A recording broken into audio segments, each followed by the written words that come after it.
নিরীহ লোকজনকে মামলায় দেয়া হচ্ছে। এখন এই মামলাগুলো কিন্তু করা হচ্ছে এই সমাজের কিছু অসাধু ব্যক্তি, আসলে তারা কেউ কেউ আবার সমাজের নেতাও প্রভাবশালী, তারা ওই যিনি মারা গেছেন তার পিতাকে অথবা তার আত্মীয় স্বজনকে ওই প্রভাবান্বিত করে ওই মামলাতে হয়তো অপরাধ করেছেন 10 জন, ওইখানে তারা 1300 নাম দিয়ে দিচ্ছেন। এখন মামলা আইনে যেটা আছে যে কেউ যদি মামলা করে আইনে তাকে আমরা বন্ধ করতে পারি না, মানে আমাদের যে প্রচলিত আইন আমরা বলতে পারি না যে না আপনি 3 জন আপনি 1300 দিয়েছেন কেন, আপনি 5 জনকে দিয়ে দেন। এটা আমি আইনত বলতে পারি না, আইন আমাকে আসলে সেই ক্ষমতা দেয়নি।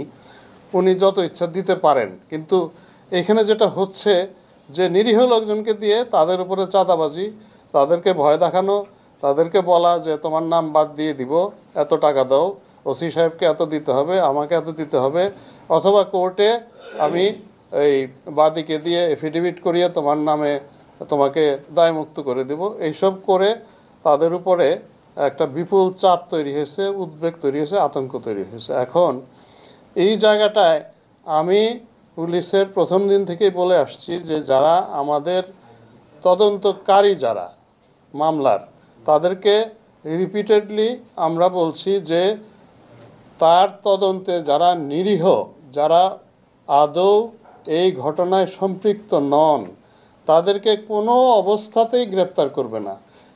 এর সাথে এখন আমি বলা শুরু করেছি যে গ্রেপ্তার তো করবেনই না, উল্টা খুঁজে খুঁজে তাদেরকে ফোন করবেন অথবা তাদেরকে অন্যের মাধ্যমে বার্তা দিবেন যে আপনি ভয় পাবেন না, আমার এখনকার যে তদন্ত যতটুকু হয়েছে তাতে মনে হচ্ছে যে আপনার কোনো ইনভলভমেন্ট নাই, আপনি ভয় পাবেন না, আপনি নিশ্চিত থাকুন, আপনাকে আমি গ্রেফতার করতে যাব না।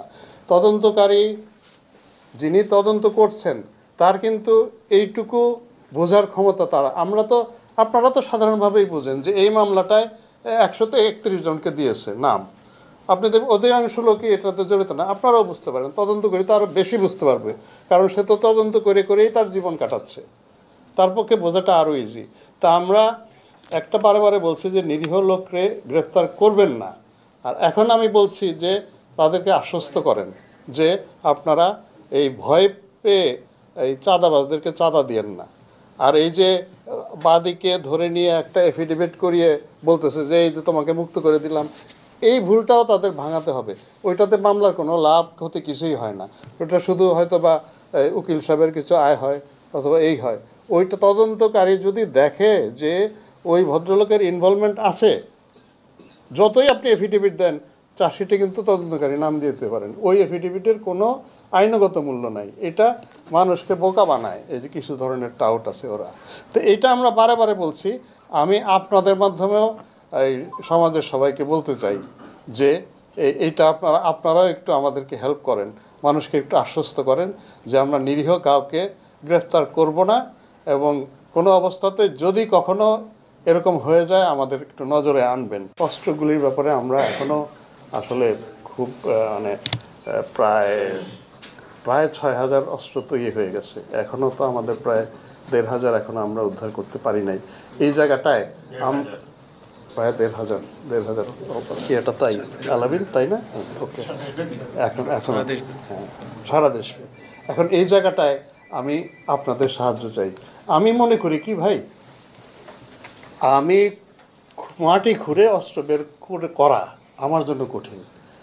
আমি যদি আপনাকে উপকার করতে পারি, সমাজের লোকটাকে উপকার করতে পারি, সে যদি দেখে যে না এই পুলিশ তো দেখি কাজ করে, উনি নিজের থেকে বলবে যে স্যার ওইখানে কিন্তু ওই কটা গুলি পড়ে আছে, নিজের থেকে বলবে, মানে if I can earn your confidence, তখন বেরিয়ে যাবে অস্ত্রগুলা। আমাকে ওই যে গোয়েন্দা লাগে মাটি খুঁড়ে বের করতে হবে না। তো ওই জায়গাটা হচ্ছে সবচেয়ে ইজি, কারণ সমাজের মানুষ তো কেউ না কেউ দেখে, জানে। এখন সে আইসা আপনাকে থানায় বলতে পারার মতো তার যে কনফিডেন্স আমি এখনও গ্রো করাইতে পারি নাই। আমি চাই যে আমি নিজে এবং আমার যারা সহকর্মী আমরা এই চেষ্টাটা করি যে মানুষের কাছে যাওয়া, একটু আস্থাটা অর্জন করা, তখন দেখা যাবে যে ওই নিজেরা থেকেই ওনারা বলবে। আর এমনিতে আমাদের যেটা রুটিন করা, এই যে ধরেন অনেকে আমরা সোর্স মেনটেন করি, করি, খোঁজ বের করার চেষ্টা করি, তারপরে গিয়া রাত্রে গিয়া এগুলো উদ্ধার করার চেষ্টা করি, সেটা ট্র্যাডিশনাল যে পথ সেটা তো আমরা করেই যাব। কিন্তু আমি মনে করি মোর ইফেক্টিভ হলো যে যদি আমি মানুষকে আস্থায় নিতে পারি, অস্ত্র উদ্ধার হবে।